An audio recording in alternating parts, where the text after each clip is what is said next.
Shalom. Tuhan akan menyediakan.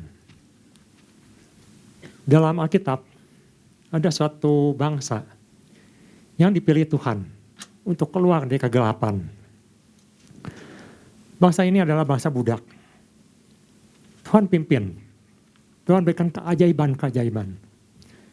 Tuhan pimpin mereka menyeberang lewat laut. Tetapi ketika saya membaca, ada satu kejadian di mana ketika mereka mempunyai harta yang begitu berlimpah karena merampas orang-orang Mesir, dengan hewan ternak yang banyak, dengan jumlah penduduk yang cukup banyak untuk saat itu, diperkirakan sekitar 2 juta. Bahkan ada yang menafsirkan mungkin bisa sampai 4 juta orang, karena termasuk anak-anak. Mulailah di situ ada sesuatu yang terjadi, di mana dikatakan, di Masa dan Meriba, mereka berbantah-bantah dengan Tuhan. Mereka menagih janji Tuhan. Mereka tidak percaya akan perjanjian yang Tuhan sudah katakan akan membawa ke tanah yang subur, tanah yang berlimpah susu dan madu. Mereka katakan, mana Tuhan? Kami akan mati di padang gurun. Tidak ada air di sini. Nah, kita ketahui kejadiannya. Musa waktu itu sampai mengatakan bangsa ini adalah bangsa yang tegak tengkuk, yang tidak tahu bersyukur. Dan Tuhan katakan, aku akan memusnahkan bangsa ini. Tapi Musa bernegosiasi dengan Tuhan dan Tuhan katakan, baiklah kalau begitu pukullah gunung batu itu dan akan mengeluarkan air. Kalau kita lihat, di Masa tidak ada air. Tuhan sebenarnya sudah sediakan air itu. Jadi sebenarnya kalau kita perhatikan, apakah benar ketika bangsa Israel waktu itu di masa Meriba mengatakan, Tuhan tidak peduli, Tuhan bawa kita untuk mati. Dan Tuhan buktikan bahwa perjanjiannya itu akan selalu digenapi. Tuhan keluarkan air saat itu juga. Kita akan lihat di Mazmur pasal 81, ayat 14. Ada sesuatu yang menarik di sini. Dikatakan di situ, sekiranya umatku mendengarkan aku, sekiranya Israel hidup menurut jalan yang kutunjukkan, ayat 15. Seketika itu juga musuh mereka akan aku tundukkan. Dan terhadap para lawan mereka, aku balikan tanganku. Kemarin kita sudah banyak belajar tentang bagaimana fokus pada Tuhan. Jangan ambil jalan sendiri. Jangan degil. Jangan tidak mau mendengar. Pagi hari ini, saya akan tambahkan dari Mazmur pasal 81, ayat 15. Di situ dikatakan, ada satu yang menarik. Karena Tuhan katakan, seketika itu juga musuh mereka aku tundukkan. Seketika, suatu pernyataan tentang waktu. Seperti di masa Meriba, ketika mereka berbantah-bantah, Tuhan katakan, saat ini juga aku berikan air. Saat ini juga, bukan nanti, saat ini. Dan terjemahan lain, seketika itu juga disebutkan sebagai sesuatu dalam waktu yang singkat. Dalam waktu yang singkat. Sebentar, nggak lama. Dan balikan tangan itu seperti sesuatu yang begitu mudah untuk Tuhan lakukan. Kita sering bertanya, Tuhan, kapan? Mana Tuhan? Kok saya belum terima? Mana Tuhan? Kok saya belum mendapatkan? Nah, itu yang menjadi dasar perenungan kita di hari ini. Bagaimana kita seharusnya merespon apa yang Tuhan sudah janjikan, apa yang sudah menjadi perjanjian antara umat Tuhan dengan Tuhan. Jadi menurut saya respon ini sangat penting, karena respon ini bisa memutuskan atau membuat apa yang akan kita dapatkan. Apakah kita akan mendapatkan sesuai dengan apa yang Tuhan sudah janjikan, atau kita malah miss, kita tidak dapatkan janji itu. Ada beberapa hal yang perlu kita perhatikan mengenai respon yang benar, respon yang tepat, supaya kita bisa mendapatkan apa yang sudah Tuhan janjikan, baik dalam kitabnya maupun secara langsung yang Tuhan bicarakan, yang Tuhan pimpin dalam kehidupan kita. Yang pertama, kita harus belajar untuk percaya. Belajar untuk percaya. Ini adalah suatu sikap benar. Mari kita lihat di Matius pasal 1 ayat 20 sampai 24. Ada seorang keturunan raja, dia hidupnya sederhana, orangnya jujur, orangnya tidak neko-neko. Namanya Yusuf, pekerjaannya hanya seorang tukang kayu. Tetapi saya melihat orang ini punya satu respon yang luar biasa. Ketika dia tahu tunangannya hamil, sebenarnya dia akan memutuskan atau menceraikan istilahnya calon istrinya ini, atau boleh katakan tunangannya ini, dengan baik-baik. Karena dia tidak mau istrinya ini atau Maria ini mati di rajam batu. Jadi dia lakukan secara sah, itu akan menceraikan. Tapi suatu malam Tuhan berbicara pada dia, kita akan lihat apa yang terjadi. Matius pasal 20. Tetapi ketika ia mempertimbangkan maksud itu, malaikat Tuhan nampak kepadanya dalam mimpi dan berkata, Yusuf, anak Daud, janganlah engkau takut mengambil Maria sebagai istrimu, sebab anak yang di dalam kandungannya adalah dari Roh Kudus. Ia akan melahirkan anak laki-laki dan engkau akan menamakan dia Yesus. Karena dialah yang akan menyelamatkan umatnya dari dosa mereka. Ayat 22. Hal itu terjadi supaya genaplah yang difirmankan Tuhan oleh Nabi. Nah di sini ya katakan, sesungguhnya anak darah itu akan mengandung dan melahirkan seorang anak laki-laki, dan mereka akan menamakan dia Immanuel, yang berarti Allah menyertai kita. Jadi ketika malaikat menyatakan diri pada Yusuf dalam mimpi, dikatakan sebenarnya ini adalah suatu penggenapan janji. Tetapi penggenapan janji ini akan tertunda atau mungkin beralih kalau Yusuf tidak mau menerimanya. Kalau Yusuf tidak mau selaras dengan rencana Tuhan. Kalau Yusuf tidak percaya kepada perjanjian yang Tuhan sudah tetapkan. Ada seorang yang begitu rendah hati yang bernama Yusuf, yang dia katakan ia akan melakukannya. Karena dia percaya akan janji Tuhan. Dia percaya akan penggenapan janji Tuhan. Tentunya ada sesuatu yang jarang sekali disampaikan, baik saat Natal juga. Tapi saya melihat ini suatu kualitas atau suatu karakter yang luar biasa. Dari seorang yang bernama Yusuf, di mana dia yakin, dia percaya akan suatu janji, suatu perjanjian yang Tuhan sudah adakan, akan suatu yang bernamanya Mesias, Immanuel, Tuhan beserta kita, yang akan digenapi melaluinya juga. Kadang-kadang kita tahu janji Tuhan, kita tahu perjanjian yang Tuhan sudah buat dengan kita, tapi kita tidak percaya. Kita tidak yakin. Dan kita akan bertanya, mana Tuhan? Sama seperti bangsa Israel di masa Meriba. Mana Tuhan? Itu yang respon yang salah. Tetapi kita akan belajar dari Yusuf. Respon yang benar adalah kita percaya akan janji-janji Tuhan yang sudah dinyatakan. Dan di sini juga menyangkut waktu Tuhan. Tadi kita sudah baca di Mazmur pasal 81 ayat 14 dikatakan, dalam waktu yang singkat, waktu yang tidak lama, Tuhan katakan begitu mudah bagi Tuhan untuk membalikkan tangannya, atau dengan kata lain untuk membalikan keadaan. Kita sempat belajar minggu-minggu kemarin bahwa apa yang kita lihat, keadaan kadang-kadang menekan kita untuk beralih dari rencana Tuhan, untuk beralih dari janji-janji Tuhan. Seperti Abraham misalnya, dia sempat beralih. Kenapa? Karena dia tidak yakin saat itu. Dia mengharapkan ada yang lain yang mungkin dia bisa lakukan. Dan muncullah yang namanya Ismail. Kalau kita lihat, Ismail dan Ishak ini menjadi suatu dilema sampai saat ini. Di mana dua-duanya adalah keturunan Abraham, dan dua-duanya mengklaim kalau mereka adalah anak perjanjian. Walaupun Paulus dengan jelas mengatakan yang dinamakan perjanjian itu adalah Ishak. Secara spiritual, yang dari keturunan Tuhan, orang merdeka, bukan hamba, bukan pelayan, seperti Hagar. Tapi suatu kesalahan yang dibuat ketika kita hendak memutuskan bisa berdampak luar biasa. Walaupun saya melihat di sini, Tuhan tetap setia pada janjinya. Ismail tidak dimusnahkan, karena Tuhan berjanji akan keturunan Abraham akan diberkati. Tetapi ini akan menjadi masalah bagi kita. Abraham waktu itu sempat berpikir, tidak mungkin, sudah tua, tidak ada harapan, istrinya pun sudah tidak ada harapan.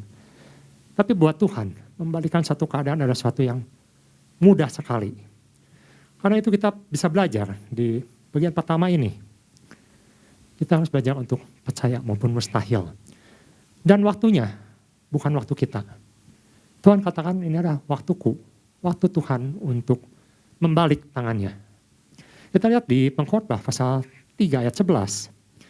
Di situ dikatakan, mengapa kita harus percaya pada janji Tuhan, walaupun kelihatannya tidak mungkin.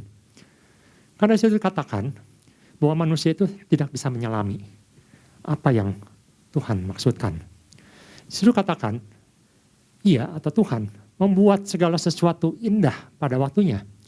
Ada waktu-waktu yang Tuhan tetapkan, sehingga kita bisa melihat bahwa segala sesuatunya indah. Bahkan ia memberikan kekekalan dalam hati mereka. Tetapi manusia tidak dapat menyelami pekerjaan yang dilakukan Allah dari awal ke akhir. Manusia tidak bisa mengerti. Manusia tidak bisa melihat secara keseluruhan. Kita mungkin tidak bisa melihat saat ini apa yang Tuhan sedang kerjakan. Tetapi ketika kita mau mengambil respon yang benar seperti Yusuf, kita percaya Tuhan akan jadikan indah pada waktunya. Dan bagi Tuhan itu adalah semudah membalikan tangan. Semudah, sesingkat waktu yang tidak bisa kita perkirakan. Jadi mari kita belajar untuk percaya bahwa semua yang Tuhan janjikan tidak akan ada yang luput. Pasti Tuhan kerjakan. Dan kita pastikan kita dapatkan penggenapan janji Tuhan dalam hidup kita. Itu yang pertama. Yang kedua, kita harus belajar untuk menjaga lidah. Kita lihat di Sakaria, ada satu tokoh yang namanya Sakaria. Di Lukas maksudnya, Lukas 1 pasal 18 ayat 20. Seorang yang punya kedudukan yang tinggi, imam. Dia sama-sama mendapatkan pesan dari malaikat, sama seperti Yusuf. Dan malaikat ini juga menyatakan sesuatu pada dia. Di Lukas 1 pasal 18 dikatakan, lalu kata Sakaria kepada malaikat itu, bagaimanakah aku tahu bahwa hal ini akan terjadi? Sebab aku sudah tua dan istriku sudah lanjut umurnya. Ayat 19, jawab malaikat itu kepadanya, akulah Gabriel yang melayani Allah dan aku telah diutus untuk berbicara dengan engkau dan untuk menyampaikan kabar baik ini kepadamu. Sesungguhnya engkau akan menjadi bisu dan tidak dapat berkata-kata sampai kepada hari di mana semuanya ini terjadi. Karena engkau tidak percaya akan perkataanku yang akan nyata kebenarannya pada waktunya. Ada manusia atau orang yang tidak percaya, walaupun dia seorang imam, seorang yang dekat dengan Tuhan sebenarnya, seorang yang melayani Tuhan. Tetapi bagi dia, ini tidak mungkin. Dan yang lebih berbahaya adalah kita seorang mengatakan tidak mungkin. Ketidakmungkinan yang keluar dari lidah kita bisa membatalkan rencana Tuhan. Maksud saya bukan rencana Tuhan yang batal, tapi dalam hidup kita tidak bisa menggenapi apa yang Tuhan sudah rencanakan bagi kita. Karena perkataan lidah kita. Bukankah di Yakobus katakan lidah itu seperti kemudi yang kecil, yang mengendalikan kapal yang besar, yang bisa mengerahkan kapal itu mau kemana. Ketika kita salah menggunakan lidah, tidak mengatakan perkataan iman, tetapi mengatakan sesuatu yang tidak mungkin untuk suatu janji Tuhan, maka sesuatu itu tidak akan digenapi dalam hidup kita. Akan miss, akan hilang. Kita lihat di 2 Raja-Raja pasal 7 ayat 1 dan 2. 2 Raja-Raja pasal 7 ayat 1 dan 2, di situ ada seseorang yang mengatakan tidak mungkin. Dan kita akan lihat ketika seseorang mengatakan tidak mungkin kepada apa yang Tuhan sudah janjikan, dia tidak mendapatkan janji itu. Lalu berkatalah Elisa, dengarlah firman Tuhan. Ini adalah Tuhan sendiri yang berkata pada Elisa, beginilah firman Tuhan, besok kira-kira waktu ini sesukat tepung yang terbaik akan berharga sesikal dan 2 sukat jelai akan berharga sesikal di pintu gerbang Samaria. Ayat yang kedua. Tetapi perwira yang menjadi ajudan raja menjawab, abdi Allah katanya, sekalipun Tuhan membuat tingkap-tingkap di langit, masakan hal itu mungkin terjadi? Dengan kata lain, tidak mungkin. Jawab abdi Allah, sesungguhnya engkau akan melihatnya dengan matamu sendiri, tetapi tidak akan makan apa-apa. daripadanya. Dengan kata lain, Tuhan tetap menggenapi janjinya. Tetapi orang yang mengatakan tidak mungkin, orang itu tidak mendapatkan janji Tuhan itu dalam hidupnya. Ini disebut dengan kita harus belajar untuk menjaga lidah kita. Karena lidah kita bisa membatalkan rencana Tuhan dalam hidup kita. Bukan rencana Tuhan yang dibatalkan, tetapi kita tidak bisa melakukan apa yang seharusnya kita lakukan untuk menggenapi janji Tuhan itu. Kenapa? Karena kita tidak percaya. Dan kita nyatakan dalam pernyataan lidah kita, tidak mungkin. Ketika Yusuf mendapatkan pesan Tuhan, janji Tuhan, sebenarnya itu ada sesuatu yang tidak mungkin. Bagaimana seorang perawan bisa hamil? Belum pernah terjadi. Dan sampai saat ini pun tidak mungkin. Tetapi dia belajar untuk percaya. Dan dia belajar untuk menjaga lidahnya. Dia tidak katakan apa-apa mana Maria dan menyimpan dalam hatinya.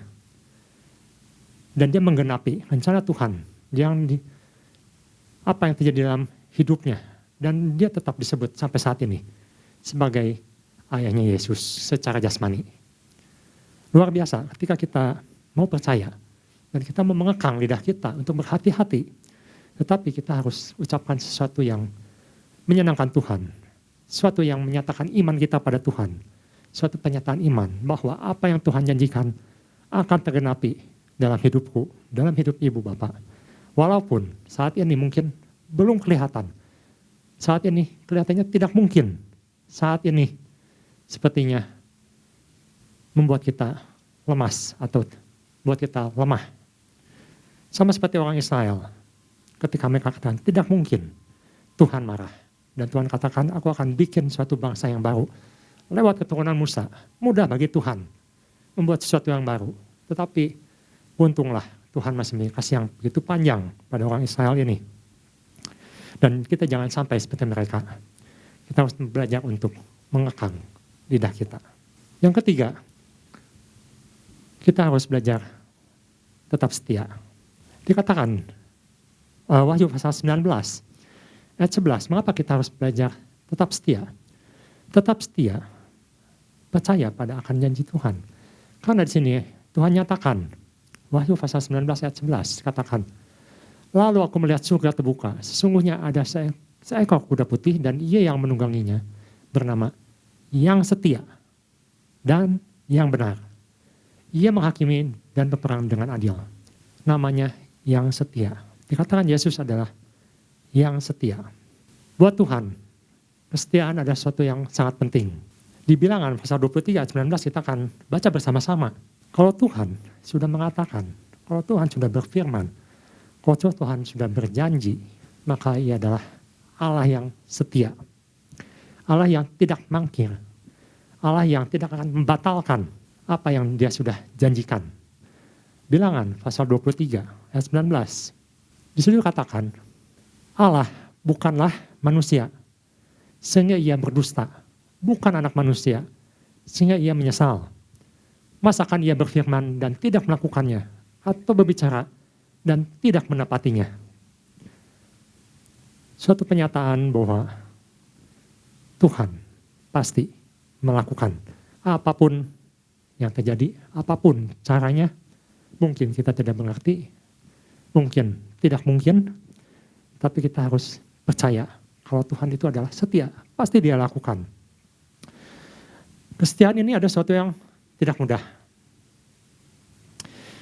Kalau di Ibrani, kita akan lihat Ibrani pasal 8 ayat 9, dikatakan tadi, katakan Tuhan itu bukan manusia, jadi manusia itu bisa berubah. Kita lihat di Ibrani pasal 8 ayat 9. Di situ katakan, bukan seperti perjanjian yang telah kuadakan dengan nenek moyang mereka. Pada waktu aku memegang tangan mereka untuk membawa mereka keluar dari tanah Mesir. Sebab mereka tidak setia. Mereka tidak setia kepada perjanjianku. Dan aku menolak mereka. Manusia bisa tidak setia. Tapi saya mengajak pagi hari ini supaya kita belajar untuk tetap setia. Mengapa kita harus tetap setia? Karena Tuhan kita setia. Kalau kita mengatakan kita ada anak-anak Tuhan, maka kita harus belajar untuk tetap setia. Untuk setia memang perlu perjuangan, perlu usaha, perlu mematikan kedagingan. Dan perlu tetap. Kesetiaan itu bisa berubah. Tapi Tuhan katakan, tetaplah dalam kesetiaan. Ada ujian-ujian. Abraham dapat ujian. Di usia 100 tahun. Dia diuji. Diuji oleh waktu. Paulus, yang kita kenal dengan seorang yang luar biasa, diuji. Bahkan Yesus pun diuji. Di Taman Getsemani. Kita akan lihat sedikit di Paulus. Di 2 Timotius 1 ayat 15. Paulus, orang yang berjuang untuk kerajaan Allah. Di saat terakhir dia pun diuji. Dia katakan, engkau tahu bahwa semua mereka yang di daerah Asia Kecil berpaling daripadaku. Termasuk Phygelius dan Hermogenes. Semua yang di Asia Kecil meninggalkan Paulus.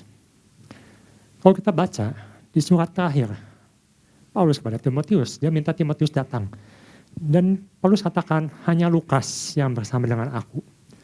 Dari begitu banyak orang yang diinjil oleh Paulus, dimenangkan oleh Paulus, banyak yang meninggalkan Paulus. Termasuk dari Asia Kecil. Mereka meninggalkan Paulus. Kenapa? Katanya, saya sempat baca, mereka takut. Karena waktu itu, pemerintah Roma menganiaya orang Kristen, orang percaya. Dan dikatakan Paulus salah satu pemimpin mereka. Jadi pengikut-pengikut Paulus, yang diinjil oleh Paulus, yang seharusnya membela Paulus, mereka semua kabur. Mereka semua takut. Dan tidak mengakui Paulus. Itu yang terjadi akan Paulus, seorang yang begitu luar biasa. Ini adalah sesuatu yang sangat mudah bagi seorang Paulus untuk kecewa, untuk berduka cita. Sangat mudah untuk sesuatu yang dia perjuangkan. Tetapi dia katakan di akhir hidup dia, hanya Lukas yang menemani dia. Dia minta Timotius datang menemani dia. Tetapi kita lihat, Paulus menyatakan sesuatu yang luar biasa ketika dia katakan, aku sudah mengakhiri pertandingan dan sudah mendapatkan mahkota. Dia katakan, aku sudah menang. Aku sudah finishing well. Jadi kesetiaan ini adalah suatu pilihan. Suatu pilihan bagi Paulus. Dia bisa berubah setia. Dia bisa kecewa pada Tuhan. Tapi Paulus menetapkan dirinya untuk tetap setia sampai akhir. Dan itu butuh perjuangan. Karena apa yang dilihat mungkin tidak seperti yang kita bayangkan. Kiri kanan meninggalkan. Semua menjauhi. Bahkan mungkin kebaikan apa yang kita lakukan, orang tidak membalasnya dengan kebaikan lagi. Atau mungkin kita dibalas dengan sesuatu yang buruk. Seperti Paulus, menginjil sesuatu yang benar, malah dikembalikan dengan sesuatu yang jelek. Dituduh, difitnah. Oleh karena itu, marilah kita belajar setia. Karena Allah kita setia. Kita akan baca sebagai ayat terakhir di Wahyu 3 ayat 21. Ini ada suatu janji Tuhan. Janji Tuhan yang diberikan untuk anak-anak yang mau setia sampai akhir. Di situ katakan, barang siapa menang, ia akan kutuduhkan bersama-sama dengan aku di atas tahtaku. Sebagaimana aku telah menang dan duduk bersama-sama dengan Bapakku di atas tahtanya. Terjemahan lain katakan, buat mereka yang setia sampai mati. Faithful unto death. Buat mereka yang finishing well. Buat mereka yang setia sampai akhir. Setia seperti Yesus. Setia seperti Paulus. Setia seperti rasul-rasul sampai mati. Jadi kita masih ada waktu selama kita masih hidup untuk belajar tetap setia kepada apa yang Tuhan janjikan. Jadi ketiga hal ini, pagi hari ini kita renungkan kembali. Apakah saya sudah percaya? Apakah saya mau belajar untuk percaya? Untuk menunjukkan satu respon yang benar kepada janji-janji Tuhan, kepada perjanjian Tuhan. Yang kedua, apakah saya sudah menjaga lidah saya? Untuk menunjukkan bahwa saya percaya dan saya pastikan akan pengenapan janji Tuhan dalam hidup saya. Dan yang ketiga, apakah saya sudah belajar untuk setia? Bertahan sampai akhir untuk mendapatkan mahkota yang Tuhan janjikan. Mari kita sama-sama minta kekuatan pada Tuhan, biar Roh Kudus yang menguatkan kita semua. Tuhan Yesus memberkati.